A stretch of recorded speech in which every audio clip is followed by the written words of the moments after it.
आवाज की दुनिया के दोस्तों, आप सभी को मेरा यानी हेमंत कुमार का प्यार भरा नमस्कार, आदाब, सत श्री अकाल, have a great good morning. कैसे हैं आप लोग? मैं उम्मीद करता हूं आप लोग अच्छे होंगे और अपनी जिंदगी का निर्वहन बड़ी ही खूबसूरती के साथ कर रहे होंगे। चलिए, आज मैं आपसे शेयर करता हूं, साझा करता हूं एक किस्सा, जो कि एक तारीख थी हमारी। वो तारीख थी 22 जनवरी 1980 और मौका था ऋषि कपूर और नीतू सिंह की शादी का। नीतू रेखा की करीबी दोस्त थी। राज कपूर के बेटे यानी ऋषि कपूर की शादी का जश्न मनाने के लिए पूरा आरके स्टूडियो भव्य तरीके से सजा हुआ था। मौके पर थे अमिताभ बच्चन, उनकी पत्नी जया बच्चन और मां बाप हरिवंश राय बच्चन और तेजी राय बच्चन, और इनके सहित फिल्म उद्योग के बहुत बड़े बड़े नामचीन लोग इस पार्टी में उपस्थित थे। पार्टी अपने पूरे जोश और शबाब में थी। सीन चल रहा था। अमिताभ, जो कि चुपचाप बैठे थे कोने में, और साथ में थे मनमोहन देसाई। उनके बीच किसी बात को लेकर के कोई एक डिस्कशन चल रहा था, शायद अगली फिल्म को लेकर के कुछ चल रहा हो। तो वो बातें कर रहे थे और इधर जया बच्चन अपनी सास तेजी बच्चन के साथ बैठी थी। और उसी समय रेखा की सनसनीखेज एंट्री हुई और सभी की निगाहें अचानक से उसी दिशा की ओर घूम गई जहां रेखा थी। शानदार सफेद साड़ी पहने रेखा ने माथे पर चमकदार लाल रंग की बिंदी लगाई हुई थी, लेकिन जिस चीज ने सभी का ध्यान बरबस ही रेखा की तरफ खींचा वह था उनके बालों में उदारता पूर्वक लगाया गया सिंदूर। कैमरा तुरंत ऋषि कपूर और नीतू सिंह से हटकर रेखा के उस उत्सुक एक नए रूप को कैद करने के लिए, उनकी तस्वीरें लेने के लिए उस तरफ मुखातिब हो गया। हर कोई हवा के झोंकों की सरसराहट में हल्के हल्के ब्यार चल रही थी उस समय। हर कोई व्यक्ति यही फुसफुसा रहा था कि रेखा के साथ आखिर क्या हुआ। हर कोई जानना चाहता था कि क्या रेखा ने शादी कर ली है। सिनेब्लिट्स, जो उस समय की एक बहुत बड़ी पत्रिका हुआ करती थी, उसमें भी ऐसा ही कुछ आया कि रेखा अपने बालों में सिंदूर लगाना ना भूली, जिसे केवल विवाहित महिलाएं ही धारण करती हैं। और यह कोई ऐसी चीज नहीं जिसे फिल्मी लोग फैशन के तौर पर धारण कर सकते हैं। तो क्या रेखा यह साबित करने की कोशिश कर रही है कि वो फंस गई है, वो किसी के साथ गठबंधन में है? और अगर वो है किसी के साथ किसी बंधन में या गठबंधन में, तो वो शख्स है कौन? सभी का ध्यान एक ही तरफ था। रिपोर्ट के मुताबिक ऋषि कपूर और नीतू को बधाई देने के बाद रेखा आरके स्टूडियो के गार्डन के बीच में जाकर के खड़ी हो गई। ये आरके स्टूडियो में राज कपूर के जितने बड़े जलसे होते थे ना, सब यहीं होते थे। तो जो शादी का जो रिसेप्शन और जो प्रोग्राम रखा, वो सब आरके स्टूडियो के गार्डन में ही जाके रखा। बहुत बड़ा स्टूडियो है ये। तो रेखा आरके स्टूडियो के गार्डन के बीच में जाकर के खड़ी हो गई और वो इस प्रकार से कभी भी वाद विवाद या किसी का फोकस को कैप्चर करने के मामले में कभी भी पीछे नहीं रही। अगर कोई व्यक्ति लाइमलाइट में आकर के भीड़ का हिस्सा थोड़ी देर बन करके और फिर अकेले में जाके खड़ा हो जाए, तो ये एक बहुत बड़ा कारण होता है कि सभी लोग फिर उसकी तरफ ही मुखातिब हो जाते हैं। लेकिन वो अलग हट करके किसको देख रही थी? उनकी नजरें हर दूसरे पल एक ही शख्स को भीड़ में ढूंढने की कोशिश कर रही थी, या अगर वो शख्स भीड़ में मिल गया तो उसी की ओर उनका चेहरा मुखातिब हो रहा था, और वो और कोई नहीं, वो थे हमारे अमिताभ बच्चन साहब। उस शाम अमिताभ के हाथ में चोट लग गई और उन्होंने उस पर पट्टी बांध रखी थी, और ये शायद वही समय था जब अमिताभ बच्चन का इस समय उनके साथ में काफी छोटे छोटे एक्सीडेंट हुए थे, और उसके बाद में जाकर के कुली नाम का एक बहुत बड़ा जो जिंदगी और मौत के बीच वो एक ऐसा एक हादसा था जिसकी वजह से अमिताभ बच्चन को इतनी बड़ी एक ट्रेजेडी से उन्हें दो चार होना पड़ा। तो शायद ये वो उस समय की बात है जब उनके हाथ में जो पटाखे वगैरह फूट गए थे, उसके बाद में ये उनके हाथ जख्मी पर जख्मी होता चला गया था। ये उस समय की बात है। हिम्मत जुटाकर रेखा ने अपने करीबी दोस्त स्नेहलता पांडे, जो कि उनकी एक डॉक्टर हैं, और डॉक्टर इस तरह की कि जिन्होंने रेखा को एरोबिक्स और एक बेटर डाइट क्या होती है रेखा को इन सब चीजों में लाने का श्रेय डॉक्टर स्नेहलता पांडे को ही है। रेखा में जो एक कायाकल्प हुआ, जो उनका जो एकदम बॉडी में एकदम ट्रांसफॉर्मेशन हुआ, पहले रेखा कैसी लगती थी और बाद में कैसी लगती है, आपने देखा होगा। तो वो जो ट्रांसफॉर्मेशन लाने के लिए जो एक व्यक्ति जिम्मेदार है वो है स्नेहलता पांडे। तो वो वहां पर थी उनके, और तो रेखा ने उनसे कहा कि चलो मेरे साथ, और रेखा ने स्नेहलता पांडे को अपने साथ लिया और वो उस दिशा की तरफ चली गई जहां अमिताभ बच्चन थे। स्वाभाविक रूप से सभी की निगाहें रेखा को ही देख रही थी। भले ही कोशिश ये कर रही हो कि वही रेखा ये चीज न नोटिस कर पाए, लेकिन ऐसा नहीं हो पा रहा था।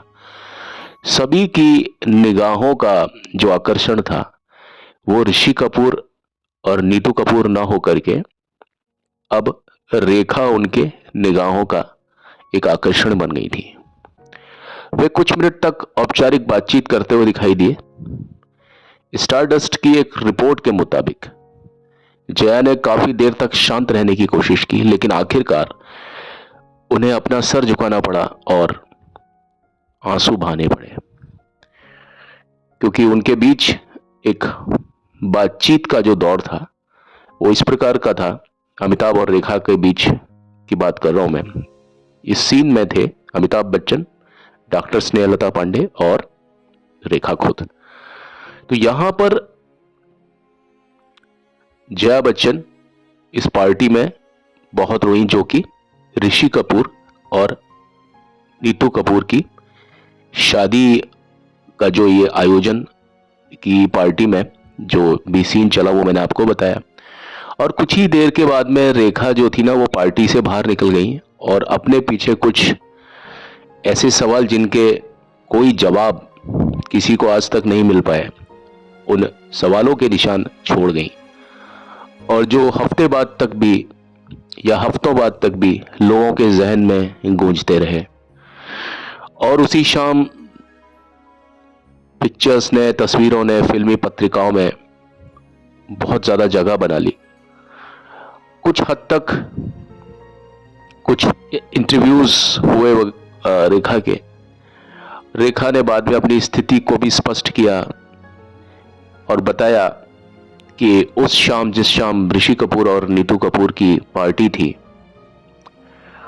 वो सीधा शूट से रिसेप्शन में आई थी, और उन्होंने जो सिंदूर और मंगलसूत्र पहना हुआ था वो और कुछ नहीं, बस फिल्म के एक गेटअप का हिस्सा था जिसे वह जल्दबाजी में उतारना ही भूल गई थी। इस तरह से रेखा ने अपनी उस बात पर थोड़ा सा पर्दा डाला। लेकिन जून 1982 में मूवी में प्रकाशित एक रिपोर्ट के अनुसार एक राष्ट्रीय पुरस्कार समारोह में रेखा,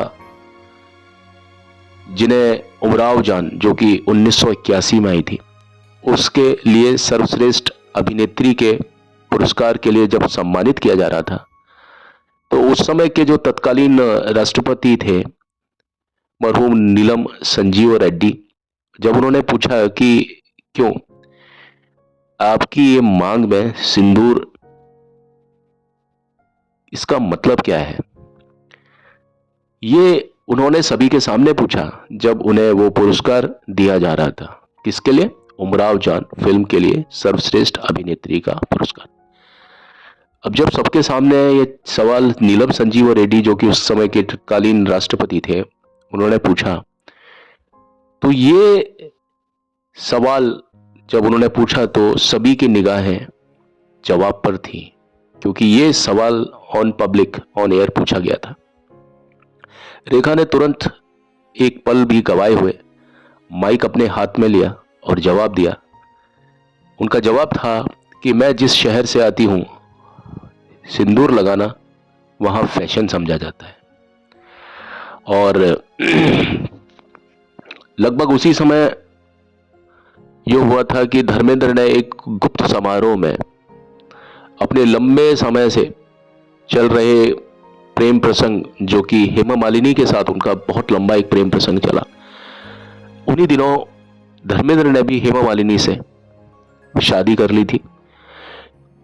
वही धर्मेंद्र जो कि पहले से खुद शादीशुदा थे और उनकी पहली पत्नी प्रकाश कौर, और उनसे 4 बच्चे थे, जिनमें बॉबी और सनी देओल हैं, और उसके अलावा उनकी 2 बहनें। उन्होंने प्रकाश कौर को कभी तलाक नहीं दिया था, लेकिन हेमा और उन्होंने एक दूसरे से शादी करने के लिए इस्लाम धर्म को अपनाया था। उसके पीछे भी क्या कहानियां रही, इसे मैं अगले किसी अपने वीडियो में कभी और कवर करूंगा। उनकी इस गुप्त शादी की जो खबर थी वो लीक हो गई थी, और फिल्म पत्रकार एटी जयंती ने स्टार एंड स्टाइल के लिए एक शानदार कवर में इस कहानी को बड़े ही बेहतरीन तरीके से उजागर किया। स्टार डस्ट में ऐसी कहानियां थी कि जब रेखा ने हेमा और धर्मेंद्र की गुप्त शादी के बारे में सुना तो वह खुद के लिए भी बेहद आशान्वित हो गई। उन्हें भी लगा कि भाई मेरा भी इस तरह से रास्ता निकल आएगा, क्योंकि इस चीज की शुरुआत जो कि रेखा अमिताभ बच्चन से चाहती थी कि अमिताभ से उनकी शादी हो जाए, यानी उन्हें इस बात में कोई आपत्ति नहीं थी कि रेखा को इस बात से कोई आपत्ति नहीं थी कि अगर जया बच्चन के साथ में अमिताभ रह सकते हैं तो साथ ही साथ में अमिताभ मेरे साथ में भी रह सकते हैं। जिस तरह से धर्मेंद्र ने प्रकाश कौर और हेमा मालिनी को जिस तरह से एक सिस्टम बैठाया, अपना एक ट्रिनिटी बैठाई है, एक त्रिकोण बैठाया, उसी तरीके से अमिताभ, रेखा और जया बच्चन का भी एक त्रिकोण बैठ सकता है। तो वो खुद के लिए आशान्वित हुई, खुश हुई, ये जानकर के कि शायद अब उनका भी रास्ता निकल आएगा, क्योंकि बिल्ली के गले में जो घंटी है वो पहले ही धर्मेंद्र और हेमा मालिनी शादी करके बांध चुके हैं। अब अगर ये चीज रेखा और अमिताभ बच्चन करते हैं तो ये कोई पहली और नई बात नहीं रहेगी, क्योंकि इस बात की शुरुआत धर्मेंद्र और हेमा मालिनी ऑलरेडी कर चुके हैं। तो इस बात से रेखा बहुत ज्यादा खुश हुई, और यह बात उन्होंने अपनी जो डॉक्टर थी, जो उनकी दोस्त भी थी, स्नेहलता पांडे, कथित तौर पर उन्होंने इस बात को उनके साथ में साझा किया था, शेयर किया था। लेकिन बहुत बाद में एक साक्षात्कार में जया बच्चन ने वास्तव में अपने पति यानी अमिताभ बच्चन के किसी भी मामले में शामिल होने से पूरी तरह से इनकार कर दिया। उनका कहना था कि पूरी दुनिया जो कहती है उसे कहने दो। अमिताभ बच्चन ने मुझसे वादा किया है और उन्हें इस बात पर डटना होगा, साहस रखना होगा, यह कहने के लिए कि उन्हें किसी और से प्यार नहीं है, सिर्फ जया बच्चन से प्यार है। और अगर वो मेरी पीठ के पीछे, यानी अमिताभ बच्चन मेरी पीठ पीछे कुछ कर रहे हैं, तो ये उनकी प्रॉब्लम है, ये उनकी समस्या है, यह समस्या मेरी नहीं है। और उसे, यानी अमिताभ बच्चन को, इन समस्याओं के साथ रहना होगा, और जिस पर पूरा विवेक पूरा डिस्क्रिप्शन अमिताभ बच्चन खुद का होगा, मेरा नहीं। रेखा का नाम लिए बिना अमिताभ ने अपनी शादी के कथित तनाव पर एक प्रतिक्रिया दी और उन्होंने ये कहा कि जहां तक मेरे और जया के बीच के संबंध की बात है, हमारे मामले में कभी भी तलाक नहीं होगा। मैं यानी अमिताभ बच्चन तलाक में विश्वास नहीं करता, क्योंकि मेरी मूल प्रवृत्ति भारतीय है। जब मैंने जया को अपनी पत्नी के रूप में स्वीकारा, तो मैंने बिल्कुल भी किसी चीज को लेकर के कोई कॉम्प्रोमाइज नहीं किया, बल्कि मैं जया बच्चन को ही पसंद करता था, इसीलिए मैंने उनसे ही शादी की। जया मेरे लिए कभी भी विकल्प नहीं थी। जया मेरे लिए पहली और आखिरी ही एक विकल्प थी, पहली और आखिरी ही मेरा प्यार है, जो कि मैं जया बच्चन से करता हूं। यह अमिताभ बच्चन द्वारा स्वीकार करने के लिए काफी था, और यह बताने के लिए भी काफी था कि बच्चन परिवार में सब कुछ ठीक चल रहा है। लेकिन क्या वास्तव में ऐसा था? क्या वास्तव में बच्चन परिवार में सब कुछ ठीक चल रहा था? लेकिन दूसरी ओर रेखा मीडिया में जो आग भड़काने में लगी, वो इसके विपरीत बात थी। रेखा ने जैसा बताते हैं कि वही स्टारडस्ट को एक साक्षात्कार दिया, जिसमें उन्होंने ये कहा, ये रेखा ने ही कहा था कि जया ने उन्हें एक दिन अपने घर, यानी प्रतीक्षा में, अब तक वो प्रतीक्षा में रहते थे, तो जया बच्चन ने एक दिन रेखा को अपने घर पर आमंत्रित किया। और इन सब सुर्खियों और ये सारी जो आगजनी जो चल रही थी रिश्तों के बीच में, इसके बीच रेखा के पास में जया बच्चन का फोन आया, और उस फोन पर जया बच्चन ने बड़े ही मित्रवत प्रकार से रेखा से बात की, और जिसमें इन सारी बातों में से किसी भी चीज का जिक्र नहीं था। और ये बड़ा ही एक सौहार्दपूर्ण वातावरण था उनके बीच में। फोन पर जो एक आमंत्रण भेजा गया रेखा को, जया को रिश्ते से तब तक कोई आपत्ति नहीं थी, इस रिश्ते से, तब जब तक कि उनको लगता था कि अमिताभ बच्चन सिर्फ एक हल्की फुल्की इश्कबाजी रेखा के साथ कर रहे हैं, तब तक जया को किसी भी तरह की कोई आपत्ति थी नहीं। लेकिन जब उन्हें ये वास्तव में खुद को भी एहसास हुआ कि अमिताभ बच्चन इमोशनली और सेंटिमेंटली भी बहुत ज़्यादा इन्वॉल्व थे इन सब चीज़ों में, जब उन्हें इस इन्वॉल्वमेंट का मालूम चला अमिताभ बच्चन की तरफ से, जैसा कि मैंने बताया कि अमिताभ भी कुछ समय तक भावनाओं में बह गए थे, और सीधी बात है भाई, इंसान है तो ऐसा हो सकता है, हम दूसरों पर उंगलियां उठा सकते हैं, लेकिन जब वो स्थितियां हमारे खुद के साथ बनती हैं तो एटलीस्ट हम भी इंसान हैं। और उस समय भावनात्मक रूप से किसी के लिए जुड़ना बहुत आसान हो जाता है।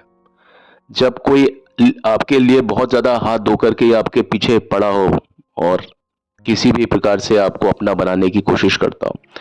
मैं इसमें ये नहीं कहता कि अमिताभ बच्चन की इसमें कोई गलती नहीं थी या ताली उनके हाथ से नहीं बजी थी साहब, लेकिन इस चीज का असर रेखा की तरफ से बहुत ज्यादा था। रेखा किसी भी तरीके से इस बात के लिए आमादा थी कि अमिताभ बच्चन कुछ भी करके उनके हो जाए।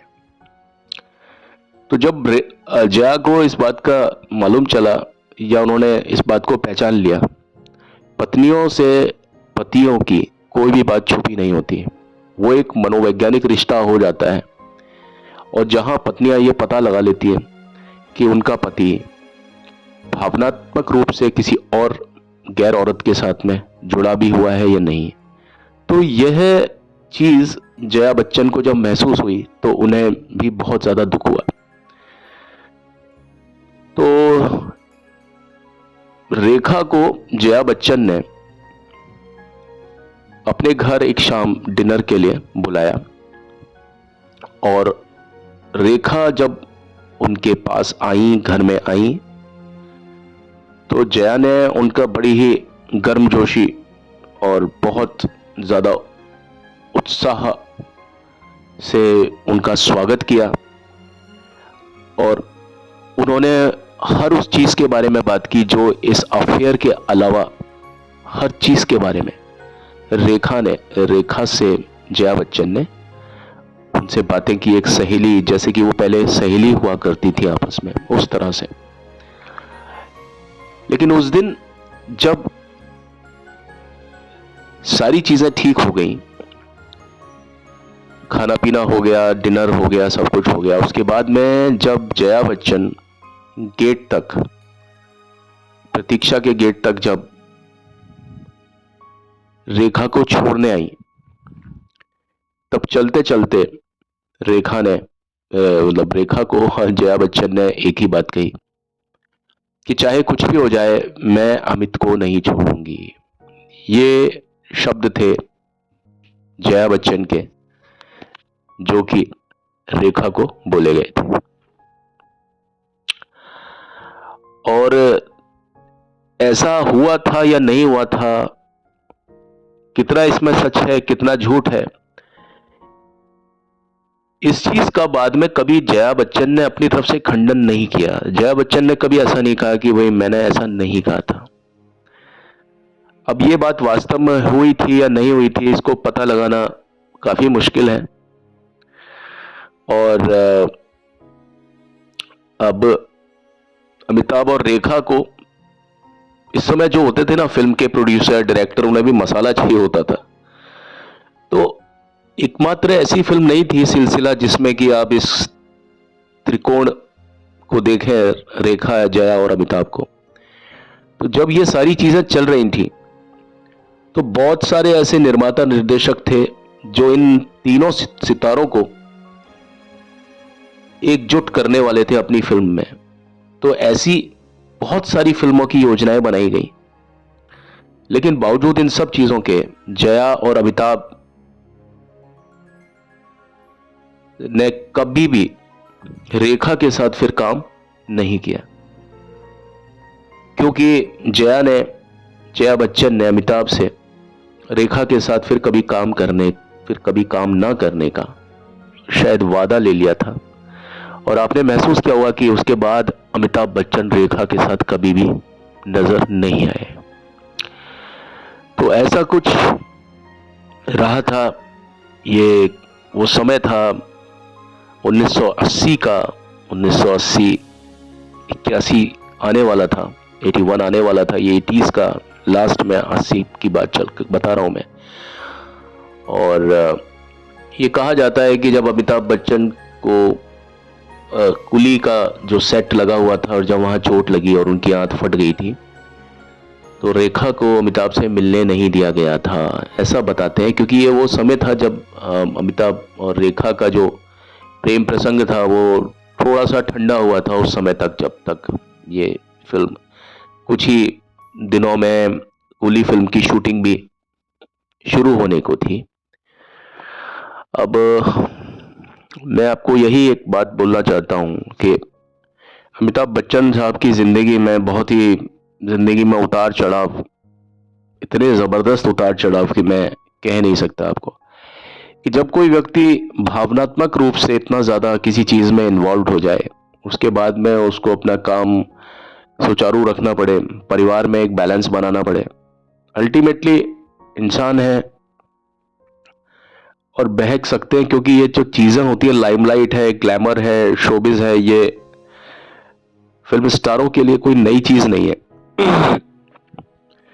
और जब हम हमेशा किसी के साथ रहते हैं, बहुत ज्यादा स्पर्श होते हैं हमारे, तो इन चीज़ों में बह जाना लाजमी है। हर बात में मेरा एक तकल्लुस यही जुड़े रहेगा कि वो भी इंसान होते हैं। लेकिन उसके बावजूद अमिताभ बच्चन ने जब एक बार किसी चीज़ के लिए प्रेरणा ली या वचन लिया, तो अमिताभ ने उस वचन को निभाया ही, कभी उसको उसकी अवहेलना नहीं की। तो लेकिन अमिताभ बच्चन की उस समय जो फिल्में आ रही थी ना, आप कहीं भी इस टूटन को अमिताभ की एक्टिंग पर नहीं पाएंगे। ऐसे बहुत सारे कलाकार हैं हमारे फिल्म इंडस्ट्री में कि उनके साथ में ज़िंदगी में बहुत बड़े उथल पुथल और तूफानी अवस्थाएं चली, लेकिन इस चीज़ का सीधा असर उनकी फिल्मों पर देखा गया।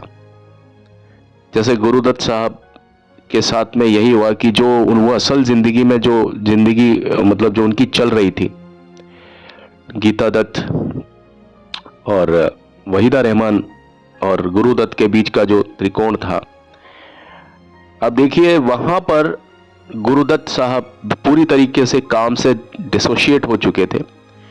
और गुरुदत्त साहब की जो डेथ हुई वो आपको सबको मालूम है कि किस प्रकार हुई थी, वो किस गम में चले गए। तो ऐसे बहुत सारे त्रिकोण बने हमारी फिल्म इंडस्ट्री में। त्रिकोण से ज़्यादा जितने कोण हो सकते हैं, कई बार ऐसी फिगर्स भी हमारी इंडस्ट्री में मिले, उसके भी बड़ी मिसालें हैं, बहुत उदाहरण हैं। लेकिन मैं इस चीज़ में प्रशंसा करना चाहूँगा अमिताभ बच्चन की कि उनकी लाइफ में न सिर्फ शारीरिक रूप से उनको यातनाएं मिली, परेशान हुए, आज भी हैं,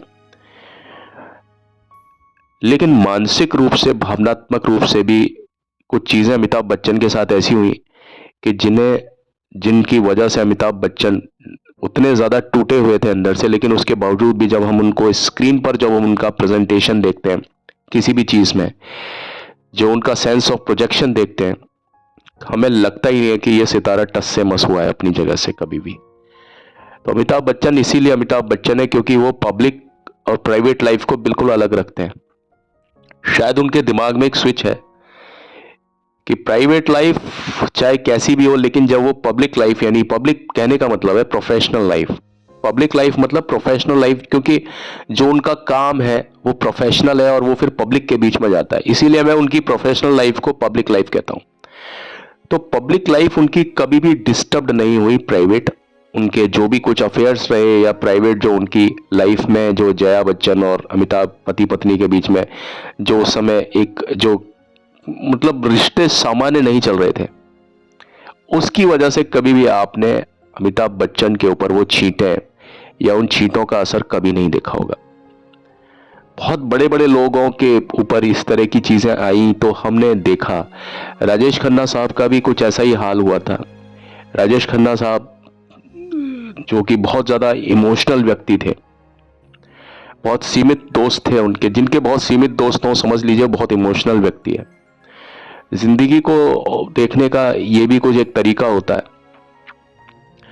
तो लेकिन राजेश खन्ना के साथ में भी जब इस तरह के दौर दरमियान रहे, तो राजेश खन्ना भी अपनी वो जो चीज़ थी, वो सभी उनके फैंस थे, प्रशंसक थे, सभी को ये चीज़ नज़र आई कि उनकी वास्तविक रूप से उनकी निजी ज़िंदगी में क्या चल रहा है।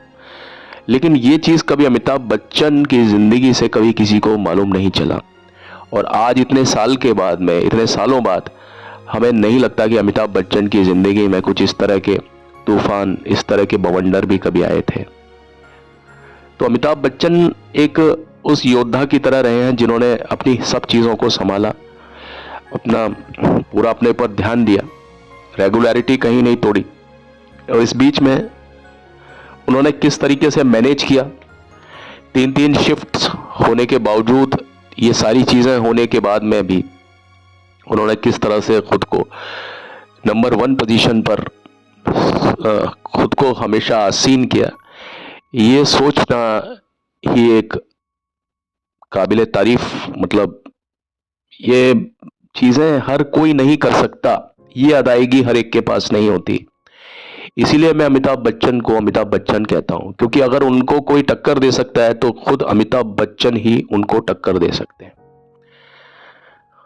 तो आज के इस मेरे प्रस्तुति में सिर्फ इतना ही। अगली प्रस्तुति किस तरह से होगी मैं खुद भी नहीं जानता, लेकिन कल फिर से आपकी सेवा में एक बार उपस्थित होता हूं। तब तक के लिए मुझे आज्ञा दीजिए, बट चलने से पहले मेरी आपसे वही एक रिक्वेस्ट है कि प्लीज मेरे चैनल को लाइक शेयर सब्सक्राइब जरूर जरूर जरूर करें। आपकी अति कृपा होगी, क्योंकि कहने को तो आपका देखिए अंगूठा है और वहां पर एक निशान है जिसको आपको सिर्फ प्रेस करना पड़ता है, लेकिन हमारे लिए वही एक प्रेरणा है आपकी। एक होता है ना कि हर किसी के लिए एक डेडिकेशन के लिए कुछ ना कुछ सोर्स चाहिए होता है। तो मैं डेडिकेटेड हूं अपने प्रोग्राम के लिए, चाहे मैं कुछ भी कर रहा हूं, कैसे भी हूं, चाहे मैं अकेला व्यक्ति हूं, खुद ही मैं बिना मेरे स्क्रिप्ट के मैं बोलता हूं, कई चीज़ें गलत भी होती हैं, मैं जानता हूं गलतियां कहाँ कहाँ हो रही हैं, लेकिन उस चीज़ पर मैं पूरी तरीके से प्रयासरत हूं कि उनको मैं धीरे धीरे करके इम्प्रूव भी कर रहा हूं, गलतियों को नहीं उन सुधारों पर इम्प्रूवमेंट ला रहा हूं। ठीक है, तो प्लीज़ मेरे चैनल को लाइक शेयर सब्सक्राइब ज़रूर करें और बेल आइकन को प्लीज़ दबाएं। Thank you and have a nice time. आप सभी खुश रहें, आबाद रहें, मस्त रहें। आपके कर्म, आपके जो भी कोई चीज़ें आप करते हैं उस पर ईश्वर, अल्लाह, वाहे गुरु और जीसस की हमेशा एक निगाह रहे और वो आपको दिन दूनी रात चौगनी तरक्की दें, आपको ब्लेस्ड करें। Thank you and have a nice time. Bye.